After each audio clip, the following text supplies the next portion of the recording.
Children have always faced mean girls and boys, but social media has changed the game and causes unprecedented damage to our children's mental health. And here's the truth. The social media companies know this. On Tuesday, House Speaker Paul Renner, who also represents Flagler County, outlined some priorities for the new legislative session. Liz Ryan has our top story. One restricts social media use under age 16. Before social media, those mean kids barely made a dent in our children's mental health. But the rise of social media has hollowed out what should be a childhood full of happiness and big dreams. Recent surveys of high school girls prove its devastating effects. When asked, have you experienced persistent feelings of sadness or hopelessness within the past year? 57% yes. And when asked, have you seriously considered suicide within the last year? 30% yes. This is the legacy of social media, but it cannot be the fate of our children, and we must act. We will take bold steps like age verification to rescue our children from technology that cripples their sense of self-worth and purpose. For Flagler's Local News, I'm Liz Ryan. Good morning, Flagler County. I'm Rich Carroll. You're listening to Flagler's Morning News on Thursday, January 11th.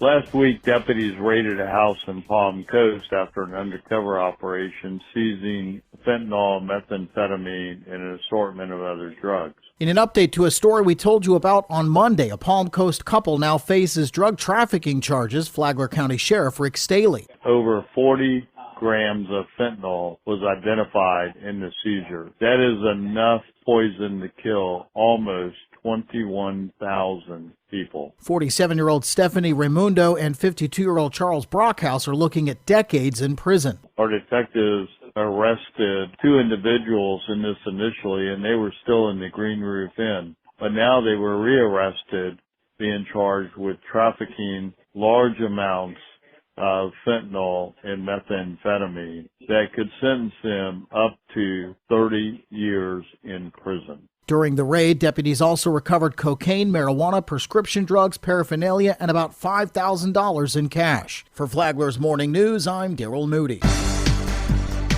This local news is a service of Flagler County's Toyota dealer, Beaver Toyota, US 1 St. Augustine, here to wow you.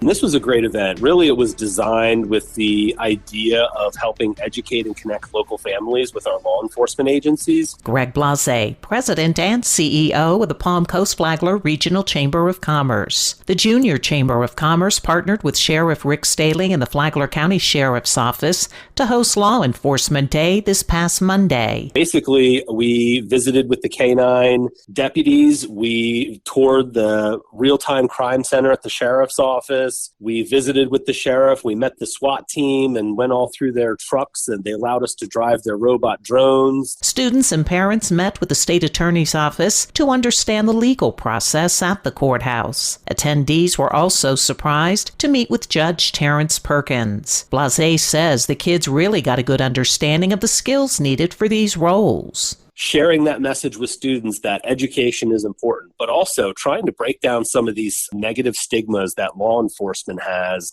that sometimes can infiltrate the youth. I think that was a big part of this too. For Flagler's Morning News, I'm Karen Johnson. What happened to Pierre Tristram after his father died in Beirut? Tristram, the editor and publisher of Flagler Live, said that his father died of a heart attack and his brother died in the war in 1976. After that, his mother moved him and his brother to the United States, where she met a man also in media. My second father, who was an assignment editor at WCBS in New York, at the TV station. And they met by chance at the house of mutual friends. Their romance started, and before you know it, they were married, and that's how we were able to coalesce again into a family in New York City and resume a more normal life. Tristram said that second father gave the family a second chance. You can listen to Business Minds Coffee Chat with Jay Shear on WNZF, Saturday mornings at 8:30, anytime on the Flagler radio app. Tomorrow, it's short and sweet and very thought-provoking. From the WNZF newsroom, I'm Deb Albertson. And now you're up to date on Flagler's Morning News. I'm Rich Carroll.